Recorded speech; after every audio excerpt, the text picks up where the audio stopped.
Fala pessoal, tudo bem? Sejam muito bem-vindos ao canal aqui do Eduardo Popovici e nesse vídeo nós vamos continuar a configuração de boas práticas dentro do nosso controlador de domínio. Todos preparados? Então, bora para a parte prática. Começando aqui rapidamente, gente, vamos ali para redes virtuais.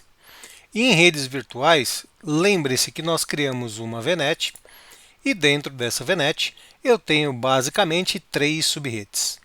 Uma subrede para o Bastion, que está na versão Developer, né? Lá em WistOS. Nós temos uma subrede para os meus clientes, as estações clientes, e eu tenho uma subrede direcionada para os meus servidores, onde eu tenho o meu controlador de domínio. A ideia é que os servidores fiquem aqui, os meus clientes fiquem aqui e a conexão do nosso Azure Bastion fique aqui. Quando eu pego exatamente este camaradinho aqui, lembre-se que eu tenho um escopo básico /24, usando o endereço inicial 10.0.0/24. Legal? Então, inicialmente foi esse o desenho de redes que nos atende. Ponto importante aqui, o nosso controlador de domínio também será um servidor de DNS, ele também é DNS. Isso significa que ele entrega às estações de trabalho toda a parte de resolução de nomes. Então, aqui em subredes, venha em servidores de DNS. Se você usou o template lá do primeiro vídeo, do vídeo que eu já gravei há algum tempo atrás, então ele já deve ter configurado com você o item de personalização, que é o endereço IP do nosso servidor. Dudu, não configurei ainda, está como padrão fornecido pelo Azure. Você deve vir em personalizado e garantir que esse endereço IP, que é o mesmo, né, do nosso controlador de domínio, esteja aqui declarado, tá? Por que isso? Para que as estações de trabalho consigam se conectar ao domínio, consigam resolver o nome que eu criei aqui, que é o popovici.lab, ou seja, para que toda a comunicação e resolução de nome aconteça do jeito que deve acontecer. Lembrando aqui, gente, que eu ainda poderia ter utilizado o que nós chamamos de DNS Private Resolver do Azure, tá? Esse camarada é um pouquinho diferente. Ele permite que você consulte zonas de DNS privadas do Azure de um ambiente local e vice-versa. Ou seja, é um recurso adicional que pode ser atribuído ao teu modelo de infraestrutura. E neste momento, a princípio, eu deixo essa configuração para um outro vídeo. Eu sigo aqui com o formato mais simples de configuração neste momento. Vamos então agora para a nossa máquina, acessar o equipamento e nos conectar ao Bastion. Vamos conectar atrás do meio do Bastion. A senha da VM e o usuário. Então aqui é o usuário UserLab e a nossa senha padronizada aqui. Vamos nos conectar e aguardar a mágica acontecer. A próxima boa prática envolve a criação dos objetos dentro do controle de domínio. Vamos então em Tools, aqui Active Directory User and Computers, ou seja, os usuários e computadores do meu domínio, que é uma ferramenta bem clássica, tá? De utilização de administração de controle de domínio. Gente, estas são as unidades organizacionais padrões quando você sobe um AD, um domínio. Então você tem lá built-in, computers, domain controllers, ou seja, todos os controladores de domínio ficam aqui. Você tem, enfim, os usuários, são o que nós chamamos de unidades organizacionais padrões do domínio. Vem com a instalação nativa, né? O primeiro passo aqui é vir em View e vamos habilitar o Advanced Features. Por que o Advanced Features? Ele habilita mais unidades organizacionais que ficam ali ocultas por uma questão de segurança e bom senso, né? Uma boa prática. A Microsoft ocultar esses camaradas, mas no nosso caso nós vamos precisar. Então deixe o modo avançado habilitado. Por que o modo avançado é importante neste contexto aqui? Quando nós criamos uma nova unidade organizacional, ela vem com item de objetos de forma oculta. Então, se eu quiser alterar os itens de objeto, os atributos ali daquela unidade, eu não consigo por padrão, ok? Ele fica oculto. Outro ponto importante aqui é que quando eu crio uma unidade organizacional, vamos criar uma aqui, vamos ser na base da interface gráfica, depois eu monto toda essa árvore de uma pancada só usando um scriptzão em PowerShell. Vamos aqui com o botão direito em cima do domínio, vamos em novo, que é o new aqui, Organizational Unit, como o Eduardo gosta de fazer. Eu gosto que a minha unidade organizacional fique na base superior, tá? Aqui do meu domínio. Então, próximo aqui ao início do domínio. Então, eu coloco uma numeração 001, por exemplo, como uma primeira, e eu coloco aqui, sei lá, vamos colocar aqui matriz. A minha matriz, detalhe, eu não gosto de usar acento, caracteres especiais, o mais simples possível aqui, até porque quando eu crio scripts, isso facilita muito a minha vida, tá? Então coloque aqui o nome de forma simplificada e mantenha esse cara habilitado aqui, que é a proteção contra deleção acidental. Vamos dar o OK nele, criei ali o meu matriz. Quando eu fizer um refresh aqui na tela, ó, vou tirar esse cara daqui, fazer o refresh, volto aqui, ele está aqui em cima. Legal? Então ele fica logo na parte superior, ali próximo ao domínio.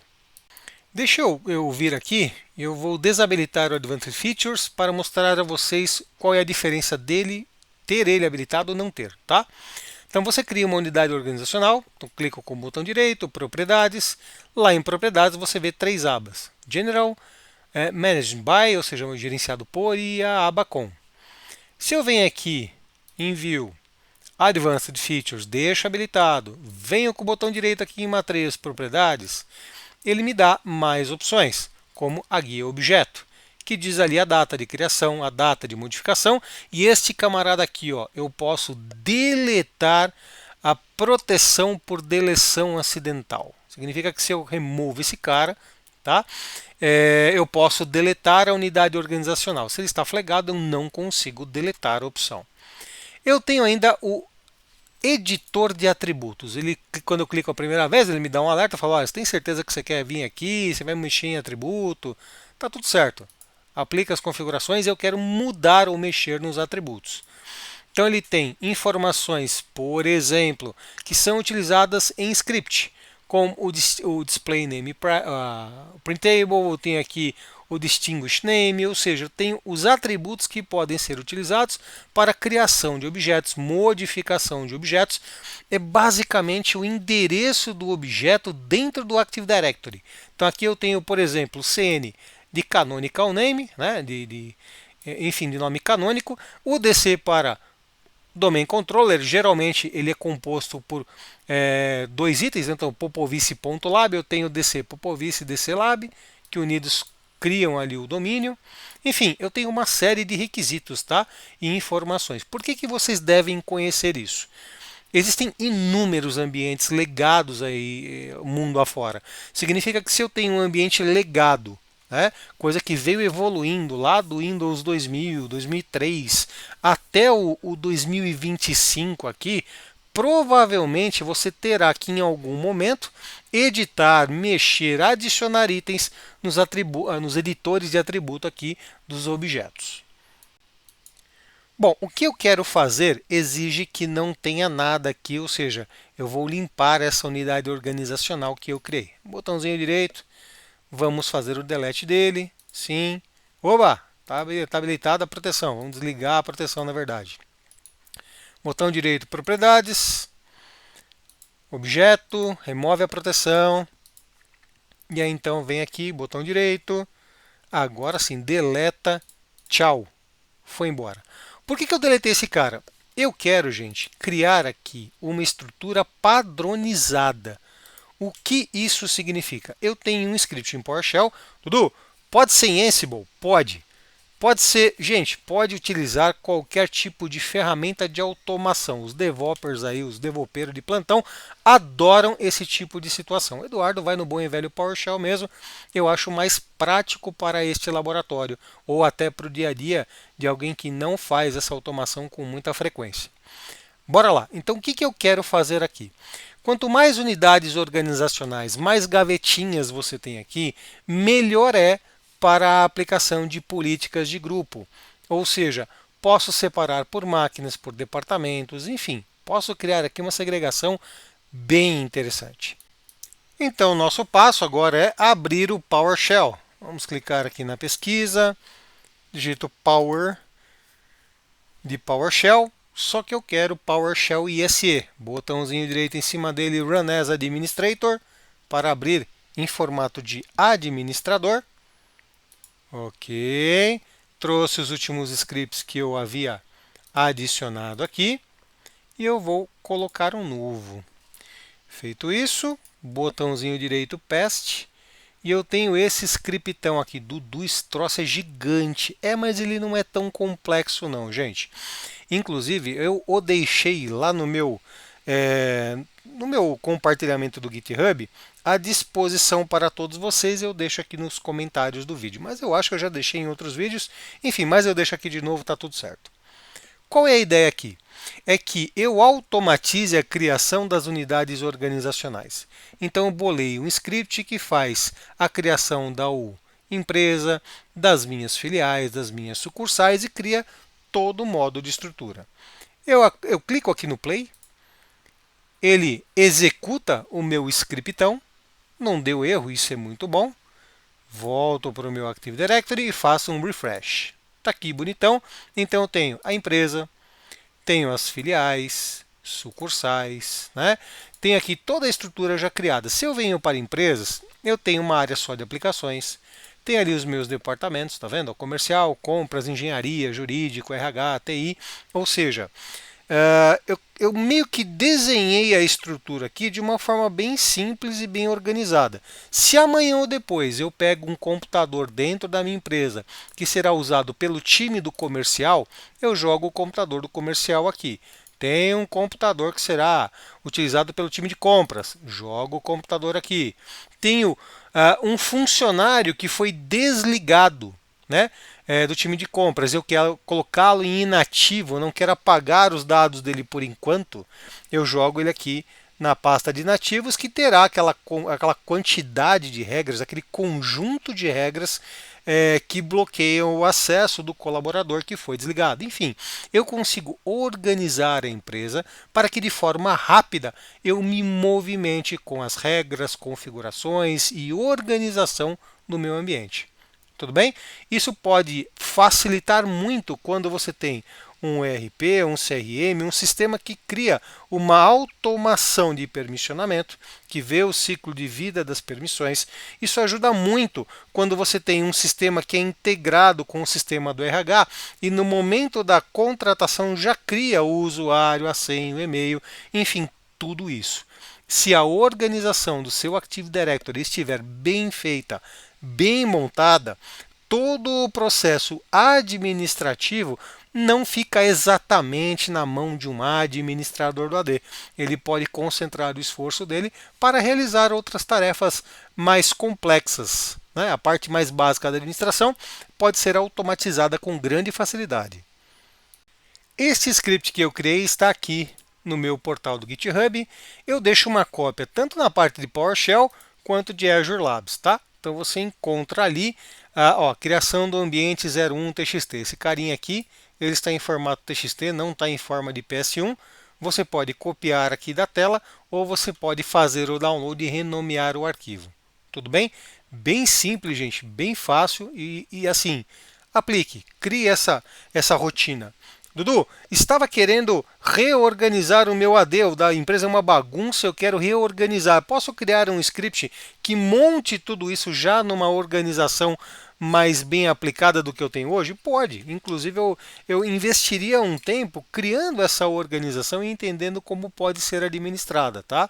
Então, isso aqui é uma parte da boa prática, é exatamente você entender como essa administração pode acontecer de forma prática e rápida. A próxima etapa das boas práticas, já trabalhando o que nós estamos vendo aqui na tela, é o seguinte, gente. Eu vou maximizar a tela. Eu tenho aqui os meus departamentos, ok?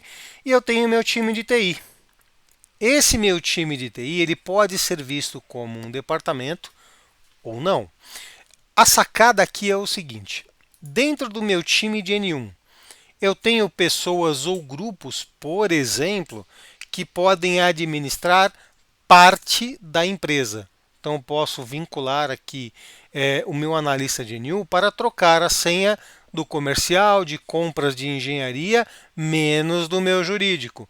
Então, o usuário que estiver dentro do jurídico não funciona. Já no comercial, compras, engenharia e jurídico, funciona. Ou no jurídico não, na engenharia eu conseguiria que ele trocasse a senha dessa galera.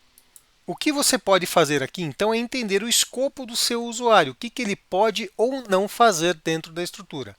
Pensando nisso, eu vou criar aqui um novo usuário, né? Botãozinho direito na área branca.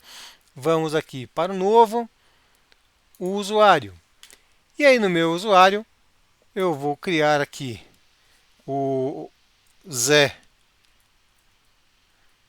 sobrenome João, o Zé João, usuário Zé.João, sem acento, sem nada, avanço, vamos deixar que ele não precisa trocar a senha do logon, por enquanto, e aí vai uma senha complexa, padrão. Beleza, meu usuário Zé João está criado, bacana, está criadinho o Zé João aqui.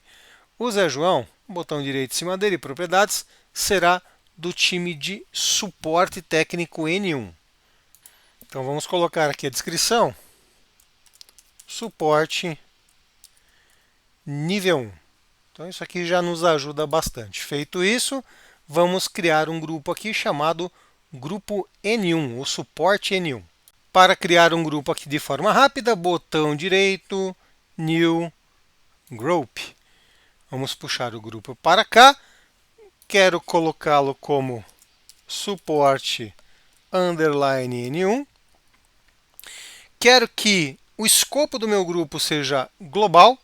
Lembrando que, dependendo do formato da escolha, um tipo de propagação e uma abrangência de propagação é maior ou menor. O tipo do grupo, que é de segurança ou distribuição. Basicamente, segurança aplicam-se regras, distribuição é para e-mails. Eu vou deixar aqui em Security e clicar no OK. Feito isso aqui, eu tenho o meu grupo e eu tenho o nosso amigo Zé João. Agora eu tenho que colocar o meu amigo Zé neste grupo. Então, vem com o botão direito em cima de Zé João, Add to a Group, ou adicione ao grupo. E aqui ele pede qual o nome do grupo que você quer adicionar o usuário Zé João. Então, coloco aqui suporte, clico em Check Name, ele encontra só tem o N1 aqui, é esse cara mesmo, dou OK. Feito isso, ele avisa, olha, o usuário Zé João foi adicionado ao suporte N1. Vamos conferir para ver se é verdade, né? Então, botão direito, propriedades, e aí eu tenho Member of, está lá o Domain Users, né? Lembrando que todo usuário que você cria no domínio, ele vem por padrão em Domain Users, e eu tenho ali o suporte N1 discriminado, né? Disposto aqui nos Member of, ou seja, o Zé João, ele está dentro do suporte N1. Agora, vejam que interessante. Eu organizei os dados, deixei eles aqui meio que planejados, né? E eu entendi que faz sentido o suporte N1 fazer o reset de senha do time comercial. Então, aqui no comercial, o meu suporte N1, ou qualquer pessoa que esteja no grupo suporte N1, poderá realizar a troca da senha. Como é que eu faço para configurar o meu time de suporte N1 para alterar a senha do comercial? Vem na OU comercial, clica com o botão direito e eu tenho Delegate Control, ou delegar o controle. Na delegação de controle eu faço o seguinte, primeira tela do meu assistente, que é o Wizard, eu clico no Next. Aqui eu seleciono quais grupos ou usuários terão essa delegação ativa. Então, clico no Adicionar. Vamos colocar aqui o grupo de suporte. Então, digito aqui a palavra suporte. Faço o check name, ele pegou o N1, coloco o N1 ali, ó. Então, grupo suporte N1. Feito isso, clico no Next. E aqui eu posso pegar a permissão que eu quero já numa lista padrão. Ou posso customizar também, tá? Posso ir aqui e customizar, mas não é o nosso caso aqui. Vamos pegar algo dentro da realidade. Fazer o reset dos usuários, da senha dos usuários, ok? E fazer a aplicação de modo forçado dessa senha no próximo logon, ou seja, meu time de N1 pode fazer o reset do time comercial. Faço um next aqui, faço um finish e eu tenho a delegação de controle executada. Se eu vier com o botão direito em comercial, propriedades e editor de atributos, olha que bacana. Eu consigo visualizar todos os detalhes dessa unidade organizacional, mas eu não consigo ver a delegação que acabou de ser feita. Onde que fica isso, Dudu? Se eu quero observar ali toda aquela parte de delegação de controle, vem aqui na aba Security e aí você pode perceber, olha o nosso suporte N1. Esse suporte N1, ele tem ali embaixo permissões especiais, tá vendo? Ó? Então a delegação de controle, ela leva aqui para permissões especiais. Se eu clico no avançado, por exemplo, eu consigo ver quais são as permissões, quais são os controles, o que a pessoa pode fazer ou não. Então, se eu preciso em algum momento checar o que o meu time de suporte N1 pode fazer, você pode vir até a aba de segurança e identificar ali. No meu caso, meu time de suporte N1 pode fazer o reset de password nesta unidade organizacional. Bem simples, né, gente? Bem tranquilo. Como boa prática, eu recomendo que vocês, baseados no desenho que foi feito aqui, né, estipulem ali o controle para as unidades organizacionais. Dudu, eu acho que aqui dá um trabalho muito grande. Eu gostaria de deixar só o jurídico e o TI de fora. Então não é mais fácil criar uma unidade organizacional como departamentos sensíveis, por exemplo, e mover a TI e o jurídico desses camaradas e dar a permissão direto para departamentos em vez de comercial e compras? É algo a se pensar. Então, a organização das unidades organizacionais te ajuda muito na definição de permissionamento. Gente, a delegação de privilégios é algo extremamente simples se está bem organizado na questão de unidades organizacionais, está bem montado as OUs dentro do seu controlador de domínio. E já que nós estamos falando dos nossos usuários, vamos pegar uma das inúmeras boas práticas pensando em Active Directory. Vamos fechar aqui o Active Directory User em Computers. Vou minimizar o meu PowerShell, como eu adoro o PowerShell. Vamos clicar em Tools. Depois em Group Policy Management, ou gerenciamento de políticas de grupo. O que são políticas de grupo, gente? São regras, políticas que você atribui para um grupo de usuários ou máquinas, ou enfim, objetos. Tudo bem? Estou sendo bem simplista aqui. Tem inúmeras explicações maiores e mais detalhadas, mas inicialmente é isso que você precisa entender. Tudo que você aplica dentro de uma estrutura de domínios, através de políticas de grupo, é replicado para todas as máquinas ou usuários dentro da sua empresa. Isso pensando no que nós chamamos em modelo on-premise. Lembre-se que o Intune funciona de forma diferente. Legal? Então é outra realidade. Você tem o SCCM, o System Center, também funciona diferente. Legal? Então quando eu falo de GPO, é a primeira forma, a primeira versão, né, de aplicação de regras aí específicas que a Microsoft disponibilizou para o ambiente. Óbvio que existem maneiras melhores de fazer, porém, as políticas de grupo nos ajudam muito, por exemplo, dentro da empresa, a distribuir e instalar certificados digitais, até mesmo aplicações, o bloqueio delas ou a habilitação delas dentro do ambiente, troca de papéis de parede, por exemplo, via GPO, pode ser executado. Enfim, tem uma série de itens que podem ser realizados com grande facilidade através das políticas de grupo. Dentro desta questão de políticas de grupo, eu tenho a Default Domain Policy, ou seja, tudo o que você criar e configurar na Default Domain Policy vai para todo o domínio. Então, Default Domain Policy está linkada, conectada ao domínio como um todo. Notem que eu tenho aqui a conexão dela pela palavra link e os filtros de segurança dizendo, olha, em quem eu aplico isso? Então, qualquer usuário autenticado recebe essa política. Ou seja, se eu colocar aqui alguma regra específica para as senhas do meu usuário ou dos meus usuários, isso será refletido para todo o meu ambiente. É óbvio que dá para criar exceções, tá? Isso é muito comum, inclusive. Mas sim, eu consigo replicar tudo isso para o meu ambiente de forma simples e fácil. Bom, já que eu falei disso, né? Vamos colocar essa boa prática na ativa. Botão direito na Default Domain Policy e clico em editar. Lembre-se que você não tem um salvar para GPO, tá, gente? Essa política, se ela está linkada, se ela está aplicada ao domínio, configurou, deu OK na caixinha aqui de configuração, vai direto. Ou seja, ele não vai te perguntar, quer salvar primeiro aqui para ver se dá certo? Negativo, deu OK ali na política, já aplicou. Outro ponto aqui é entender como funciona a mecânica de políticas de grupo aqui do nosso controlador de domínio. Eu tenho Computer Configuration, tudo que é aplicado à máquina, e eu tenho User Configuration, tudo que é aplicado aos usuários. Detalhe importante, tomem cuidado para não confundir as coisas. Quando eu falo de computador, é máquina, é dispositivo. E eu tenho ali a parte de políticas e preferências.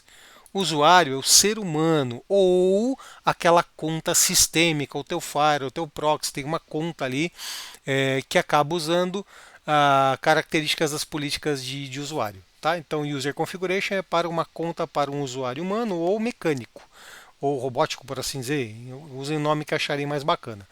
E Computer Configuration é utilizado para equipamentos, notebooks, desktops, servidores e por aí vai. Tá bom? Isso é importante. Um detalhe: quando nós falamos de política de senha, muitas vezes a pessoa entende que a senha pertence ao usuário.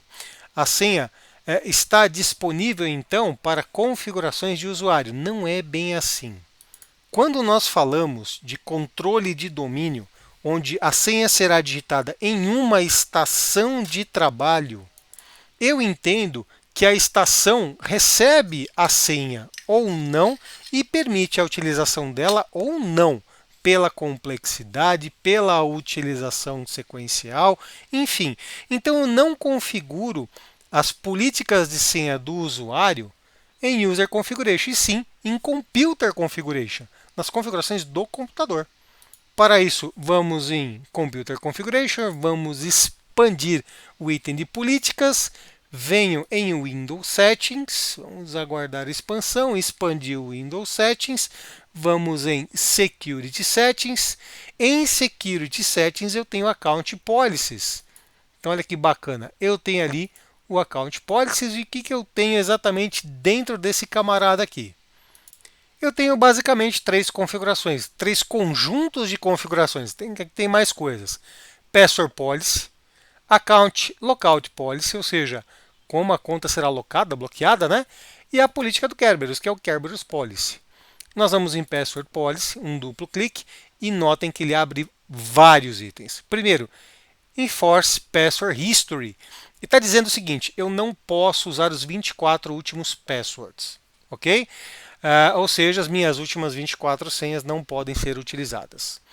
Minimum Password Age, 42 dias, o máximo, né? Ou seja, o tempo em que eu tenho que trocar a senha é de 42 em 42 dias.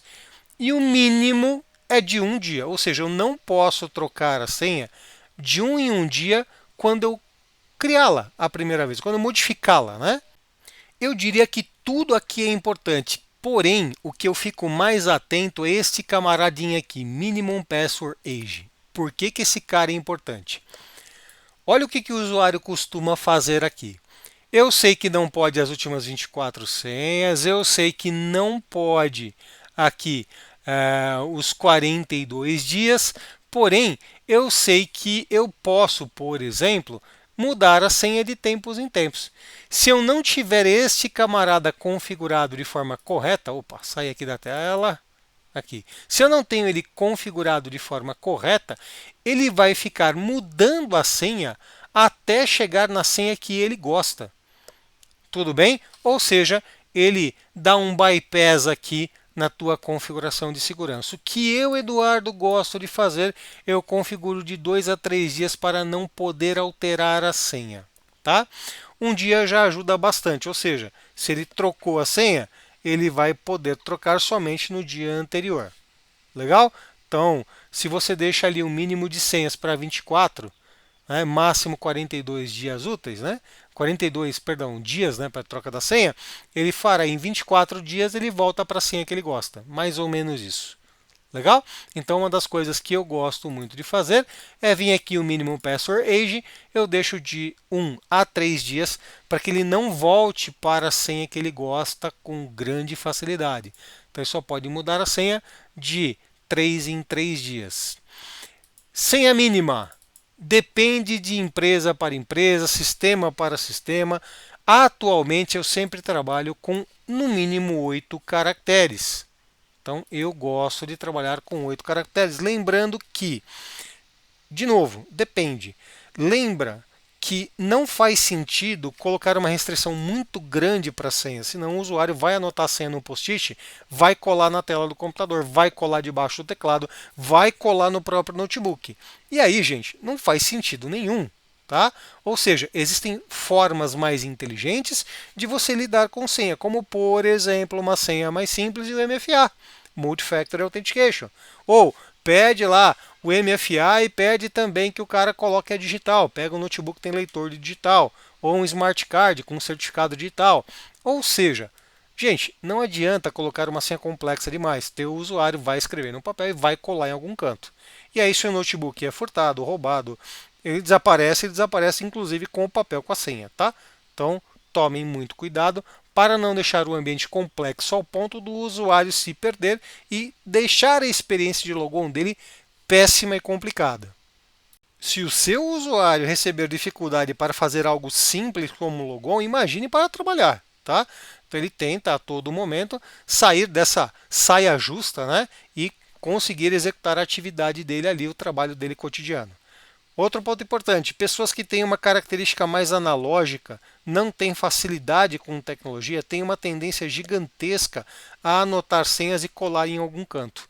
Então, outro ponto de desvantagem ali, quando você coloca uma complexidade muito alta para o usuário fazer o logon dentro do teu ambiente. Próximo ponto que deve estar desabilitado, este cara aqui, ó. Gente, por favor, deixem este camarada aqui desabilitado sempre. Dudu, não entendi por que isso é tão importante. Esse camarada, se estiver habilitado, ele armazena as senhas usando o que nós chamamos de criptografia reversível. Ou seja, qualquer protocolo mais antigo que precisa conhecer a senha do usuário, fazer a leitura daquela senha para uma autenticação, vai conseguir, tá? Resumindo, gente, não é seguro, não é legal. Então, toda vez que eu pego um domínio, assim, começando do zero é mais fácil, tá? Você consegue já, como vocês podem notar, ele vem desabilitado. Mas ambientes mais legado é um dos caras que eu sempre bato o olho logo de primeira, tá lá dentro do meu checklist, porque se você tem sistemas mais antigos, né, que usam autenticação em um modelo legado, ele acaba fazendo a leitura do usuário e senha por protocolo. Ou seja, esse cara geralmente está habilitado e sendo utilizado. Enfim, nada legal, deixem ele desligado.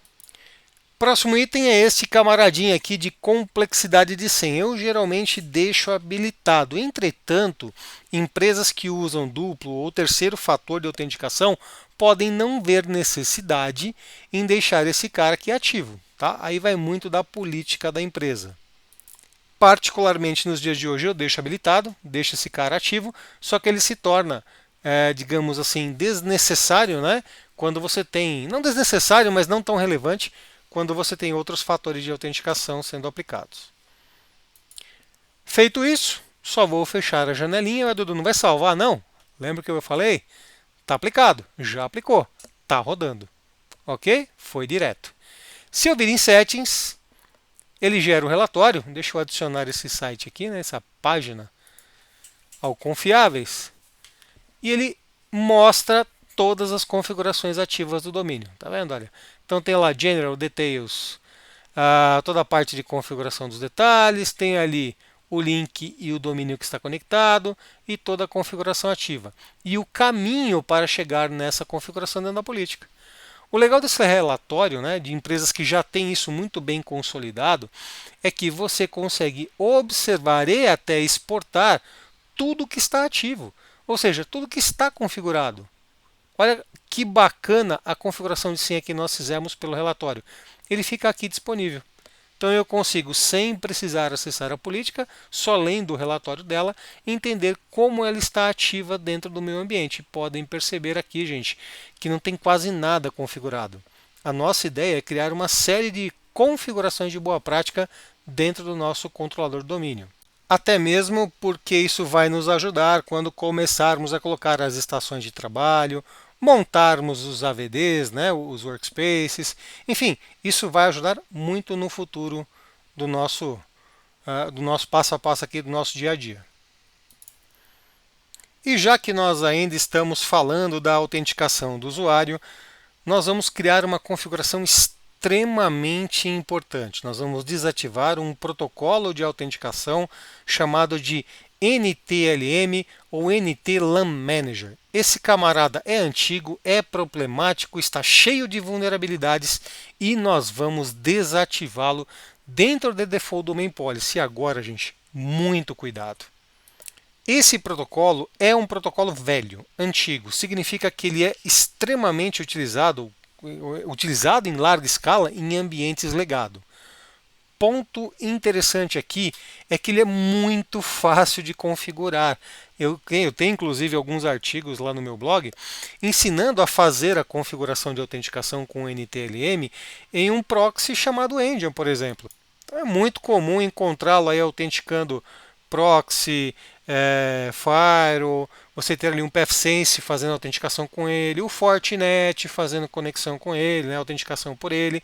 Ele é um protocolo muito tranquilo de se executar. O problema é que ele tem uma penca de vulnerabilidades. E detalhe, tá? Não adianta você dizer, olha, a versão 2 ela é mais segura, recebeu segurança aprimorada, né? Se você compara com o NTLM V1, ele é bem melhor. Gente, ambos são problemáticos. Tanto o NTLM versão 1 quanto o NTLM versão 2. Importante, o protocolo padrão de autenticação dentro de ambientes Active Directory mais modernos é o Kerberos. Então, priorize a utilização do Kerberos para a autenticação dos seus usuários dentro de ambientes com Active Directory.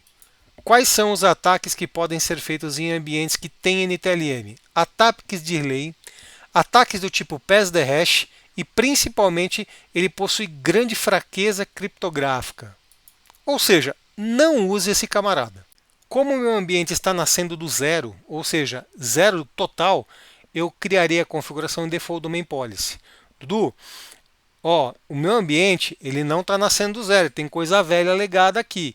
Então posso separar e aplicar somente onde eu tenho a autenticação mais moderna com Kerberos, deixar o meu ambiente em formato legado? Pode. Inicialmente é uma boa alternativa, tá? É uma boa alternativa. Depois aí você vê como será feita a desativação no ambiente como um todo. Então, vamos voltar para a Default Domain Policy, botão direito, vamos editar a Default Domain Policy. Lá na minha Default Domain Policy, vamos expandir policies, as minhas políticas aqui. Eu quero usar o meu Administrative Template, os meus templates administrativos. O que são esses templates administrativos? São templates criados de forma prática e rápida, já pela Microsoft, para acelerar e melhorar a nossa experiência e controle de estações de trabalho. Em um outro vídeo eu quero falar dos templates ADMX. Eu consigo controlar, por exemplo, o Google Chrome, o Firefox e outras aplicações que entreguem aqui um template administrativo em modelo ADMX. Nós vamos deixar isso para depois, mas sim, eu consigo criar esse tipo de controle com grande qualidade. O que nós precisamos essencialmente está aqui em Windows Settings, venha em Security Settings, Local Policy e em Security Options. Desça sua barra de rolagem lá para baixo, e note que eu tenho uma série de componentes relacionados ao NTLM. Aqui, por exemplo, eu posso acionar vários itens relacionados à restrição e até mesmo a auditoria do NTLM. O que nós vamos fazer aqui inicialmente é vir nesse Incoming NTLM Traffic. Um duplo clique nele. Ele coloca aqui o seguinte, vamos para a explicação, só para vocês entenderem o que é que esse camarada faz. Esse camaradinho aqui faz o seguinte, ele restringe o tráfego NTLM de entrada. Isso significa que essa política permite que você pare com o recebimento, ou seja, você bloqueie o recebimento do protocolo NTLM no modo de entrada. E olha que interessante, tá? Se eu volto aqui para Security Policy Settings e habilito, eu tenho ali permitir todos, negar tudo dentro das contas desse domínio e negar para todas as contas. Então vamos fazer primeiro o bloqueio geral aqui, Apply, ok. Então eu fiz aqui Deny All Accounts. Agora eu venho nesta outra aqui, Outgoing NTLM Traffic to Remote Servers. Esse cara aqui, vamos negar para servidores remotos. Yes. Detalhe, aproveitando, tá? A guia de explicação ela nos ajuda a entender como isso funciona, onde é aplicado. E um detalhe, gente, vocês conseguem copiar esse cara e jogar ali no Google Tradutor se tiverem alguma dúvida, tá? Então fica fácil. Esse camaradinho aqui, eu coloquei Deny All. Para autenticações desse domínio, ó, Authentication in this domain, eu vou habilitar e também colocar Deny All. Tem mais opções, tá vendo? Então vamos colocar Deny All. Estou deixando ele o mais restritivo possível em relação ao NTLM, tá? Isso na parte de configurações de política e opções de segurança. Agora a auditoria, vamos pegar aqui todo o tráfego que entra, eu quero que ele audite para todas as contas. Então vamos colocar lá auditoria para todas as contas. Próximo item de auditoria, eu quero habilitado e eu quero que ele simplesmente faça a auditoria de qualquer tráfego dentro deste domínio. Ou seja, qualquer autenticação NTLM no domínio, ele vai registrar. Dudu, e se eu tenho um servidor remoto que tem uma aplicação legado? Aí você consegue vir aqui, ó, nesta política e definir qual é o seu servidor legado, tá? Então você consegue apontá-lo aqui. Eu não tenho nenhum deles para demonstrar, mas sim vocês conseguem colocar através do FQDN, desde que o seu servidor DNS esteja funcionando corretamente. Legal? Então você consegue definir o que nós chamamos de exceções. Agora eu vou fechar esta janela, vou atualizar aqui a Default Domain Policy, Show All, e ele agora agrega também as configurações de NTLM, tá vendo? Bem bacana, bem legal. Simples, né, gente? Bem tranquilo. Bom, gente, eu vou parando por aqui, senão o vídeo acaba ficando muito extenso, né? Fica cansativo. Estou preparando um outro material de um outro vídeo com mais boas práticas e mais configurações antes de nós subirmos todo o ambiente do AVD. Espero que vocês tenham gostado. Deixe seu like aí, deixe seu comentário. Um forte abraço e até o próximo vídeo.